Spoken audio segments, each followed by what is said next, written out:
Bonjour à tous, nous poursuivons avec la 10e Mishnah du deuxième Pérek. La Mishnah nous enseigne ici Ketzat Shavel et Behema.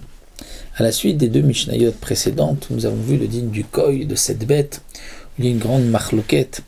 Est-ce que le Koy est un bélier sauvage? Est-ce que le Koy est le fruit d'une union d'une bête sauvage et d'une bête domestique, c'est-à-dire d'un cerf avec une chèvre, ou est-ce que le Koy est une créature en soi, à part Bria Bifnei Atzma, et les Chachamim n'ont pas pu décider est-ce que c'est une bête sauvage ou une bête domestique, et donc nous allons la Chumra, parfois lui donner le digne d'une bête sauvage, parfois le digne d'une bête domestique. Dans la Mishnah précédente, nous avons vu en quoi le Koy ressemble à la bête sauvage, par rapport au din que l'on doit recouvrir le sang, par rapport à la graisse qui est impure.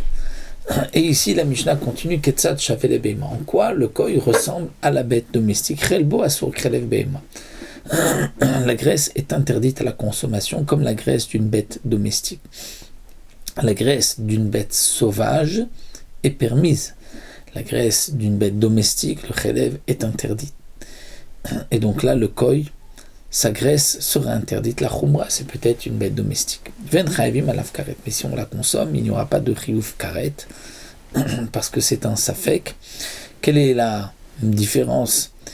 C'est-à-dire, on dit Chayav Karet, si quelqu'un a mangé volontairement, peut-être qu'il sera Chayav Karet, mais c'est par rapport au din de Khatat. On sait que lorsqu'on transgresse une Avera, où il y a comme punition la peine de mort Karet, retranchement du ciel, Mitabide Shamaim, eh bien on doit apporter un korban khatat si on a fauté sans faire exprès. Eh bien pour le Koy, si on a consommé la graisse du Koy, on n'apportera pas de korban khatat et il n'y aura pas non plus de malkout, bien que pour tous les chayvé kritout, s'il y a eu une atra, on donnera malkout les 39 coups.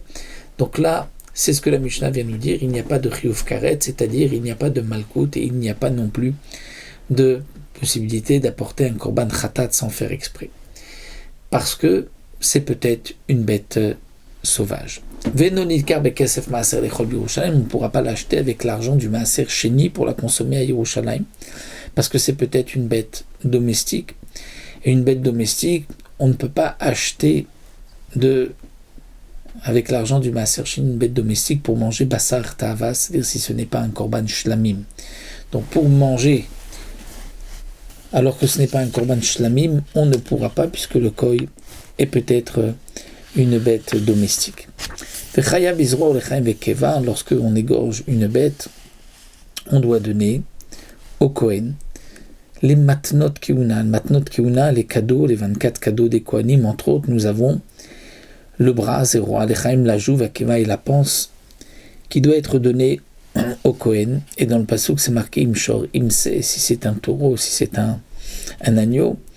Donc le din de ces matnot keuna ne s'applique que pour une bête domestique, mais pas pour une bête sauvage. Donc là, il y a une obligation de Nezro Lechem Vekeva, puisque c'est peut-être, le Koy est peut-être une bête domestique. Rabbi Eliezer Poter, Shamotzi Mechav Lavaraï. Rabbi Eliezer dit non, on n'est pas tour. C'est au Kohen d'apporter une preuve que ce Koy est une bête domestique pour recevoir les matanot. Tant qu'il n'a pas apporté de preuve, eh bien, on lui dira, tu ne peux pas prendre, donc on est dispensé de donner d'après Rabbi Eliezer. Donc c'est ce que la Mishnah ici nous enseigne. Voici les points communs que le Koy a comme la bête domestique, puisque nous avons vu que c'est un safek, donc ici la Chumra, le safek est que dans certains cas, on doit considérer que c'est une bête domestique, et comme nous l'avons vu dans la Mishnah précédente, parfois on considère que c'est une bête sauvage. Dans la prochaine Mishnah, nous verrons quels sont les dinim où le Koy n'est ni considéré comme une bête domestique, ni comme une bête sauvage.